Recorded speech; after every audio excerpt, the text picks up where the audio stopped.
Regardez les voitures des années 60, des années 70. À ce moment-là, les voitures étaient vertes, bleues, jaunes, oranges. Aujourd'hui, les voitures sont blanches, grises et noires. Mais alors, pourquoi sommes-nous passés d'un monde automobile complètement coloré à un monde automobile très froid, pour ne pas dire terne ?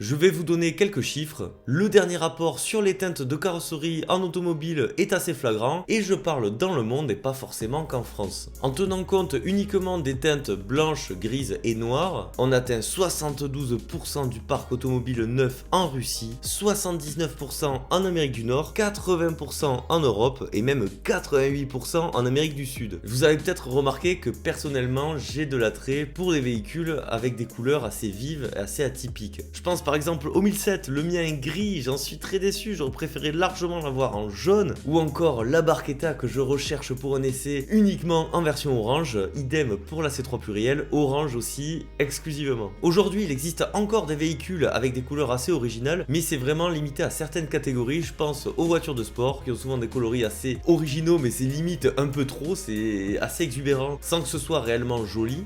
Je pense aussi aux petites citadines branchées style mini qui proposent une palette de couleurs assez variée. Sur ce genre de catégorie, on note quand même une belle présence de bleu et de rouge. En revanche, sur toutes les autres catégories automobiles, on retient quasi exclusivement du blanc, du gris, du noir. Mention spéciale aux véhicules de luxe qui sont pour la plupart en noir. En Europe, la couleur osée la plus demandée sera le bleu avec 11% d'immatriculation l'an dernier. 11% c'est aussi le chiffre de véhicules marrons, c'est assez étonnant, immatriculés en Russie, quand 8% de véhicules rouges sont commandés en Amérique du Nord. Au niveau des continents qui n'osent pas la couleur, je peux vous citer l'Asie qui a opté pour une couleur osée, à savoir le jaune, qui est représenté par à peine 2% des acheteurs l'an dernier. Aujourd'hui, vous l'aurez compris, plus de 3/4 de la production automobile est soit blanche, soit grise, soit noire. Sachez qu'en 1952, 3/4 de la production automobile était soit en vert, en rouge ou en bleu. Ça apportait quand même un petit peu plus de joie dans les cœurs. Finalement, en élargissant le sujet, je me suis rendu compte que ça touchait pas uniquement l'automobile. Que ce soit les bâtiments,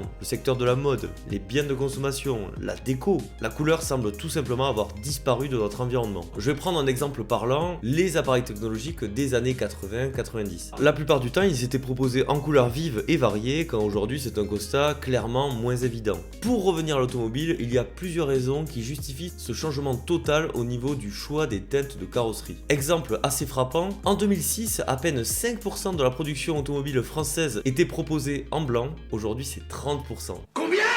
C'est juste 6 fois plus en 15 ans. Il y a forcément une raison à ça, c'est parce qu'aujourd'hui une voiture blanche est quelque chose de communément admis par la plupart, et même si on n'est pas forcément fan, on va jamais trop détester cette couleur, et donc ça peut toucher potentiellement un plus large public au moment de la revente. C'est plutôt un choix raisonnable. En plus ça tombe bien, il y a quelques années les constructeurs automobiles essayaient de nous vendre des voitures personnalisables pour que vraiment notre voiture soit différente de celle du voisin. Je pense à la Citroën DS3 ou encore à l'Opel Adam par exemple. On peut constater qu'actuellement c'est plus trop à l'ordre du jour et je pense que les constructeurs s'en frottent les mains. Rationaliser les coûts, ça fait toujours plaisir niveau financier. Je vous dis pas qu'on est retourné à l'époque de la Ford T, mais c'est vrai que globalement j'ai l'impression que les choix de couleurs dans les gammes de constructeurs sont de plus en plus restreints. Bon, maintenant je vais essayer un petit peu de nuancer mes propos parce que malgré tout j'ai l'impression que les années 2020 et les années qui vont suivre vont voir petit à petit la couleur revenir. En plus, comme on dit, l'histoire est un éternel recommencement et c'est aussi valable pour la mode. Quand je vous dis ça, ça vient pas de nulle part, je pense notamment à la gamme Peugeot qui ose proposer des teintes vraiment très sympathiques et spécifiques à certains véhicules. Alors certes, j'ai l'impression que les gammes de couleurs sont plus restreintes, en revanche, il y a plus de couleurs osées au catalogue. Je pense à la Peugeot 208 qui propose gratuitement la couleur jaune faro, quand pour opter pour une 208 blanche, il faut payer. Idem avec la 308 avec la teinte vert olivine qui en plus d'être très réussie est la seule couleur gratuite si vous optez pour ce modèle. Même chose pour le 2008 avec le orange fusion. Je pense que vous avez compris l'idée. Et je trouve que cette idée de Peugeot de rendre gratuite la couleur qui semble la plus pertinente, c'est un coup de maître. Parce que on a toujours l'habitude de voir les voitures en blanc un peu société, vraiment pas reluisant. Là, la couleur la plus accessible sera une couleur assez osée. Ça permet d'avoir une voiture qui se démarque déjà de la concurrence et qui permet de mettre plus en avant les lignes du véhicule. Renault a aussi par exemple osé proposer sa dernière Clio en un sublime rouge qu'on retrouve quasiment sur toute la gamme, mais aussi un orange que je trouve encore plus réussi. Malheureusement chez Renault, ces couleurs osées sont payantes. voyante. J'ai également une pensée pour un véhicule tout récent, la MG4, qui propose également une couleur orange assez osée. Je peux vous en citer d'autres qui vont dans ce sens. Par exemple, la nouvelle gamme Dacia est aussi très sympa, avec sa nouvelle couleur lichen qui est assez originale. D'un point de vue général, je pense que le retour à la couleur va se concrétiser. D'ailleurs, chez Peugeot, ça marche très bien et je pense que ça peut donner des idées à la concurrence. En plus, je trouve que ça donne vraiment un argument pour se différencier à un constructeur dans un marché de plus en plus concurrentiel. Alors bien sûr, on sera pas comme dans les années 50, 60 et 70 où les couleurs vives dominaient, mais ne serait-ce qu'un peu plus de véhicules colorés, ça ferait du bien dans ce marché automobile où de plus en plus de véhicules sont des SUV qui en plus de ça sont d'une couleur identique. Ça égayerait un petit peu l'ensemble. De votre côté, quelle est la couleur de votre véhicule? Ça m'intéresse. Vous êtes plutôt couleur, plutôt team blanc, gris, noir? N'hésitez pas à me dire ça dans l'espace des commentaires, ça serait avec plaisir que je vous lirai. Je trouve que malgré tout, c'est un sujet assez intéressant et qui nous concerne tous. Pensez au like, à l'abonnement à la chaîne, ça fait hyper plaisir. Vous êtes d'un soutien sans faille en ce moment, je vous remercie énormément. Le plus important, c'est pas ça, c'est de prendre soin de soi. Prenez soin de vous.